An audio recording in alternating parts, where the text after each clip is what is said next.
Corona बंदी में सुदूर प्रदेशों से प्रवासियों की घर वापसी लगातार जारी है। पाकुड़ के 40 लोग समेत संथाल के करीब 200 लोग इस समय अंडमान निकोबार में फंसे हैं। उन्हें उनकी जरूरतें घर बुला रही हैं।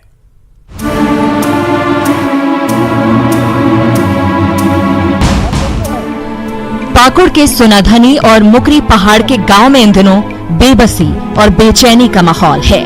दरअसल आदिम जनजाति पहाड़िया समुदाय के इन परिवारों के करीब 19 लोग अंडमान निकोबार में फंसे हैं। वहां रोजगार बंद होने के बाद पैसे आने भी बंद हो गए, लिहाजा पाकुड़ में परिवार चारों तरफ बिखरी जिम्मेदारियों के बीच परेशान हैं। अब महिलाएं और बच्चे प्रशासन से अंडमान से अपनों को वापस बुलाने की गुहार लगा रहे हैं। मेरा पिताजी को सरकार लाइए, मेरा पिताजी अंडमान में फंसा हुआ है, उसको लाइए मेरा पिताजी को। दिक्कत है, बाल बच्चा भी है, 4 बच्चा, 1 बच्ची चाहे 3 बच्चा। वो लोग को जो खाने पीने वाला लाता है गाड़ी से, उठो कर दो बा। बेटा लोग पूरा रो रहे, मतलब डर है कि आएगा कि नहीं आएगा। ऐसे सरकार से तो मतलब लाते सुनते हैं, लेकिन अभी तक तो आया नहीं है। ये लोग का कुछ अता पता नहीं है। आधार कार्ड और पासबुक जो फंसा हुआ ना, उन लोग के लिए पैसा मिलने के लिए मतलब आधार कार्ड सब ऑनलाइन करवाया कोई। पाकुड़ जिले से कुल 40 लोग समेत पूरे संथाल से करीब 200 कामगार अंडमान निकोबार में फंसे हुए हैं। कोरोना बंदी में पुरुष सदस्यों की आमदनी खत्म होने और उनके बाहर फंसे होने से परिवार के सामने रोजी रोटी की समस्या खड़ी हो गई है। रांची के कमांडर से बात हो रही है और वहाँ अगर उतारने देगा तो हम लोग मजदूर को तुरंत भिजवा देंगे। कितने की संख्या में है? 200 की संख्या में। अंडमान निकोबार से घर पहुंचने का रास्ता बिना हवाई सफर के संभव नहीं है, लिहाजा परिजनों की अब अंतिम उम्मीद प्रशासन से ही बंधी है। बच्चे आस लगाए बैठे हैं कि पापा के आने से ही अब मनपसंद भोजन उन्हें खाने को मिल सकेगा।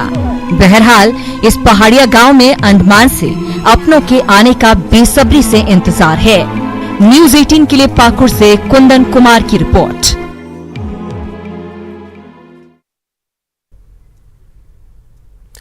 झारखंड में कोरोना को लेकर राजनीति भी खूब हो रही है। कोरोना काल के इस पॉलिटिक्स से आम जनता का भला हो न हो, लेकिन राजनीति की सेहत जरूर सुधर रही है।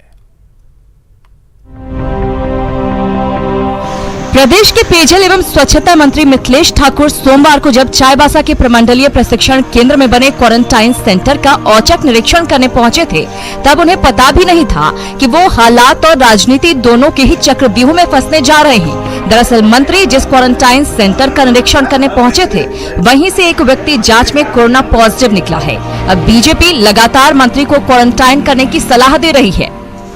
यदि कोई ऐसे स्थान पर जाते हैं जहाँ कोई मरीज पॉजिटिव है, तो ऐसी स्थिति में माननीय मंत्री को अपना जांच कराना चाहिए और उन्हें क्वारंटाइन हो जाना चाहिए। नहीं तो इससे बहुत लोगों के बीच जाने से खतरा उत्पन्न होने की संभावना बनी रहती है। वहीं सत्ताधारी जेएमएम ने पलटवार करते हुए बीजेपी को उसके सांसद की लॉकडाउन तोड़ने की घटना याद दिलाई और सफाई देते हुए कहा कि पीएचईडी मंत्री ने सोशल डिस्टेंसिंग के बीच अपनी सामाजिक जिम्मेदारी निभाई है। क्वारंटाइन की बात ये इसलिए खिसियाई बिल्ली खंभा नोचे वाली बात है। इनके सांसद लॉकडाउन को तोड़ते हुए ठेंगा दिखाते हुए यहाँ आते हैं और उसके बाद उपायुक्त से मिलते हैं और तमाम तरह की गतिविधियां करते हैं। क्वारंटाइन सेंटर है, लेकिन ये अपनी जवाबदेही का निर्वहन करने गए थे पूरी व्यवस्था के साथ। इनके साथ किसी के संपर्क में नहीं थे, किसी से फिजिकल कांटेक्ट नहीं था, सामाजिक दूरी बनाए हुए अपने उत्तरदायित्वों का निर्वहन करने गए थे वो। कोरोना को लेकर तैयारी कितनी पुख्ता है, इस पर आकलन और कोई ठोस नीति बनाने के बजाय पूरा फोकस राजनीति पर शिफ्ट हो गया है। अब देखना ये है कि सत्ता पक्ष और विपक्ष का क्वारंटाइन पॉलिटिक्स कितनी दूर तक और कहां जाकर खत्म होता है। न्यूज़ 18 के लिए रांची से संजय कुमार सिन्हा के साथ उपेंद्र की रिपोर्ट।